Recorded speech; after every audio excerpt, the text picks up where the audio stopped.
আসসালামু আলাইকুম। কি অবস্থা সবার, কেমন আছেন আপনারা?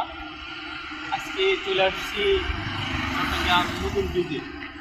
এখানটাতে অবশ্য আরও অনেকবারই আসছি, কিন্তু রাতের এই নতুন ব্রিজটাকে অনেক বেশি সুন্দর লাগে। যারা আসলে এখানে আসে নাই, তারা এখানটাকে দেখলে, এখানটায় আসলে এখানকার প্রেমে পড়ে যাবে, এই জায়গাটার মায়ে পড়ে যাবে। জায়গাটাকে একটু দেখুন।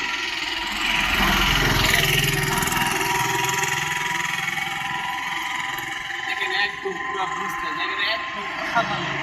এক কথায় বলতে গেলে অতুলনীয় আমার কাছে। আমার বাসার কাছে আর কি 7-8 কিলো দূরে।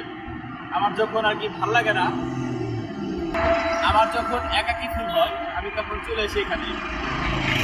প্রকৃতির মাঝে আর কি রাতের এই সুন্দর আলো, পরিবেশ, নিস্তব্ধ পরিবেশ, এটা আমাকে মুগ্ধ করে। এরকম আসলে কার কার প্রকৃতি ভালো লাগে অবশ্যই জানাবে।